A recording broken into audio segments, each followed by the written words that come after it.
নমস্কার বন্ধুরা, আজকে ঘরোয়া উপকরণ দিয়ে তোমাদের ভেজ বিরিয়ানি রান্না করা দেখাবো। প্রথমে চালটাকে সেদ্ধ করে নেব। জলের মধ্যে নুন দিলাম, ভাতটা সাদা হওয়ার জন্য একটু ভিনিগার দিলাম, সাদা তেল দিচ্ছি, এরপর ধনেপাতা আর পুদিনা পাতা কুচি দিয়ে দিচ্ছি।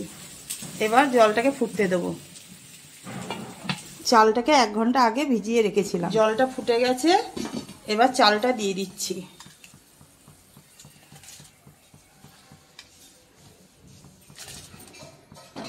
চালটাকে 80% সেদ্ধ করে নিতে হবে। 80% সেদ্ধ হয়ে গেছে, এবার নামিয়ে নেব। 1 কাপ দইয়ের মধ্যে 1 চামচ গোলাপ জল দিয়ে দিচ্ছি, আর দিচ্ছি 1 চামচ কেওড়া জল।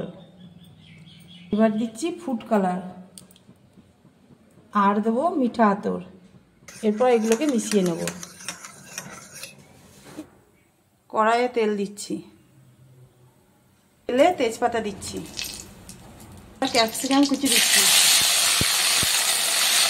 এবার দিচ্ছি স্বাদ মতো নুন। ক্যাপসিকামটা একটু ভেজে টমেটো কুচি দিয়ে দিচ্ছি। এবার আদা বাটা দিচ্ছি, জিরে গুঁড়ো দিচ্ছি, ধনে গুঁড়ো দিচ্ছি, লঙ্কা গুঁড়ো দিচ্ছি, হলুদ গুঁড়ো দিচ্ছি, পোস্ত, কাজু আর চারমগজ বাটা দিয়ে দিচ্ছি।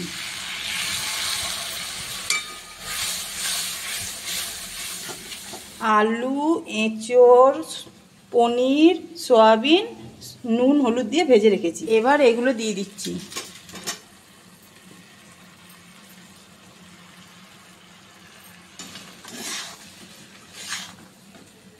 দিয়ে একটু কষিয়ে নিতে হবে।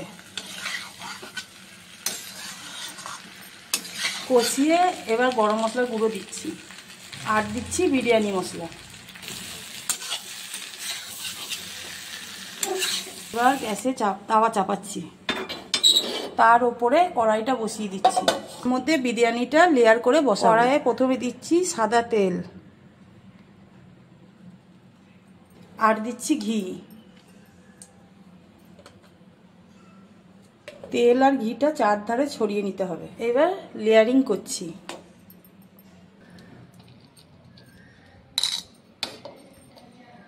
দই, গোলাপ জল, কেওড়া জল আর মিঠা আতরের মিশ্রণটা দিয়ে দিচ্ছি।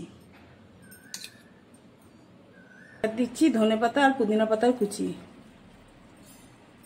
এবার দিচ্ছি বিরিয়ানি মশলা। এবার দিচ্ছি গরম মশলার গুঁড়ো। এবার সবজিগুলো দিয়ে দিচ্ছি। আবার উপর থেকে ভাতটা দিয়ে দিচ্ছি। আবার সেম প্রসেসে সব মশলাগুলো দিয়ে দেবো।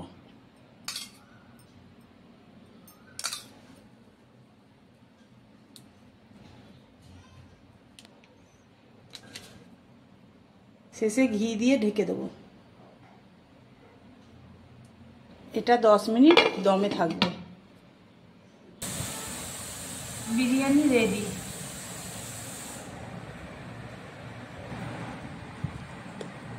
আমার ছোট মেয়েকে পরিবেশন করে দিচ্ছি।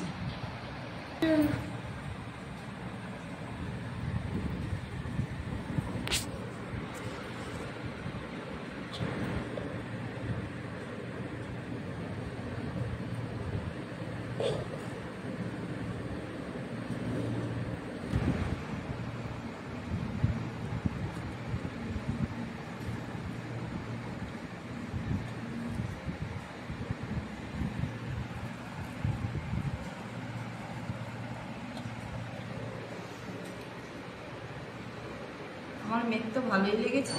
তোমাদের কেমন লেগেছে রান্নাটা করে কমেন্টে জানাবে। আমি অনেক সহজভাবে রান্নাটা করেছি, তোমরা একবার হলেও বাড়িতে রান্নাটা করে দেখো। ভালো লাগলে একটা লাইক করে দিও।